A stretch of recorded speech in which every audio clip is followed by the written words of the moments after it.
Traders, welcome back to the channel. Great to have you. We're going to be talking a little bit about AMC after about the 2-minute mark in the video, so you can just skip ahead to that if you want to right now. But in the beginning, I'm going to go over why the stock market had such a bad drop today, and is it in fact crashing? I'll give you my opinion on that. And there's something in there that you did not see. Now, everyone's talking about the crash happening because of 39%, and yes, that's a really big deal. But Biden is also looking to raise taxes on you as well. Yes, there is a hidden tax in there that no one was talking about, and it's going to affect you and me directly because I make under $1 million. So yes, it does affect me, believe it or not.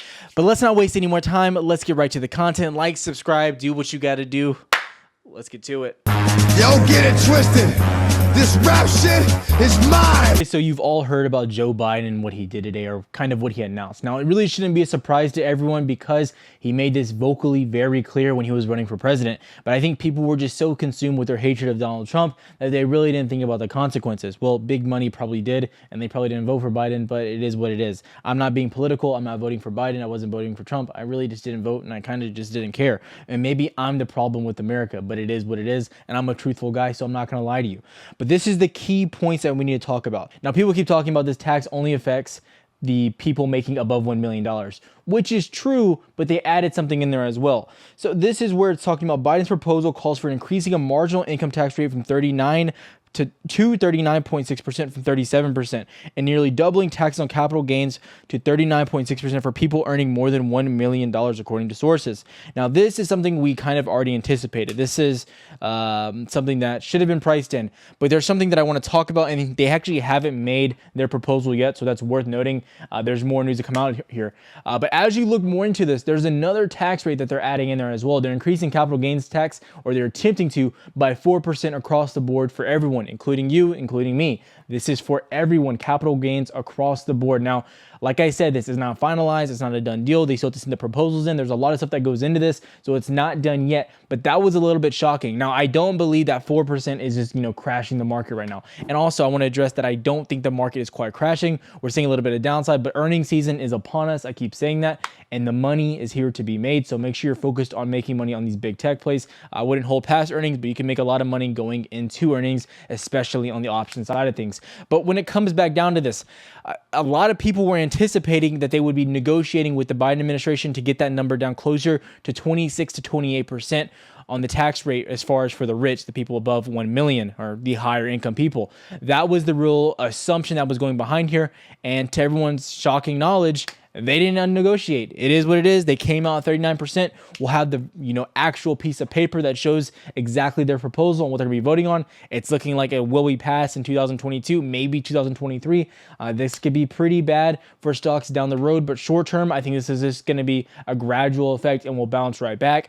So I do want to point out that I don't believe stocks are super bearish. But you're here, you're wondering, Tyler, what about AMC? What's going on? What's the news that we need to know? Okay, so as we mentioned yesterday, I pointed out that the volume was very low on AMC. So this is the focal point almost of the video. The volume was sitting at 23 million, and that was just astounding that we were seeing that low. And we actually had a pretty strong day on AMC. Day before, 26 mil. So we were just gradually getting, less and less volume. And then today we had a double. Okay, over double, right? 49 million. It's probably going to go up in the after hours a little bit more.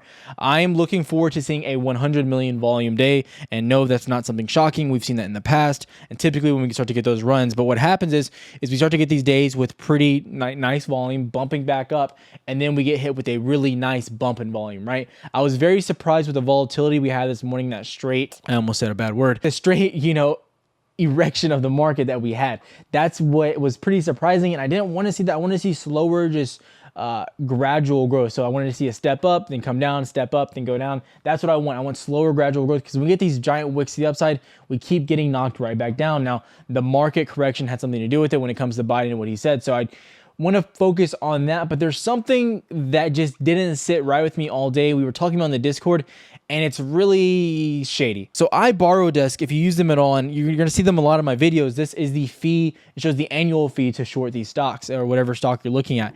And so yesterday, the hype was really behind AMC being pushed to 27% roughly to short the stock. And this is something that we were waiting for. This is something that was going to be the nail on the head when it came to these plays.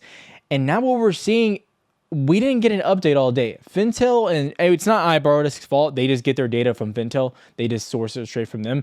So Fintel's not reporting the fees here. And this is getting really shady. Now, some people are saying there's no available shares, but who knows what's going on. Now, I don't like to talk a lot about manipulation, and I'm not going to say specifically anything. But it's clear, right? I want it to be understood that I'm not against manipulation, or I don't believe there's no manipulation happening. I 100% believe it's happening, but we can't prove exactly what's going on. It's just a lot of rhetoric and a lot of theories going on, and no one really knows the God's honest truth. But this right here shows you when we start getting somewhat good of a day, they just stop producing the numbers. And when it's really surprising is that we're sitting at 26%, and this number is probably bumping up. So I'm really curious to what this number is and how we're actually moving. We did get shot back to $10. We closed at exactly $10. On the after hours, we're sitting at like $9.98. But after hours doesn't really concern me unless we're getting a massive tank, which we're not getting. And then on Ortex, I just want to point out again, we did finally reach that 100% utilization. Everyone was kind of eyeballing this and looking forward to it. Okay, so as we look at this, I should let you know the top purple line represents the estimated short interest, and we see that number, increasing rapidly. And then the blue line in the middle that you see with a solid square on top of it, that represents the actual short interest last reported. Now, they report these short interests multiple times throughout the month. We've gone over this before, yada, yada, yada. But the thing that I want to point out is that if you look at some of these estimations, and it's worth noting that purple line is an estimation of the short interest. So every day when they update it, they're estimating how much are being added or being deducted, right? It's all estimations. You need to know that. It's not an exact number. It's not factual. You don't know for sure. But it's worth noting that as you look at the history of the chart, it's getting more and more accurate as far as these estimation goes. And as data, gets more information, it's going to get better, right? So with the volatility increasing, we were getting all sporadic types of information, and we weren't really on point when it comes to estimation. But now that estimation is getting very close.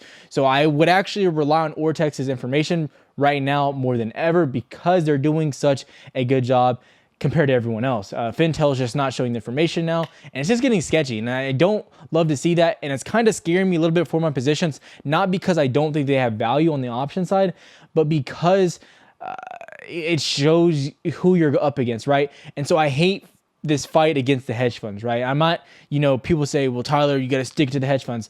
Well, the channel is all about making money. Don't get me wrong. And that's what my channel is all about. And I understand that I don't like to pick fights with people that typically outmatch me, okay?